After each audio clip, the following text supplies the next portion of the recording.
ಈ ಸಂದರ್ಭದಲ್ಲಿ ಕೈ ಮುಗಿದಿದ್ದಾರೆ.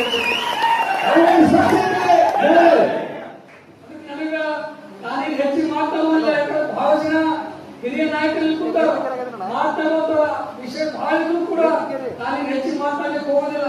ವಿಶೇಷವಾಗಿ ನೀವೆಲ್ಲ ತಾಯಿಗಳು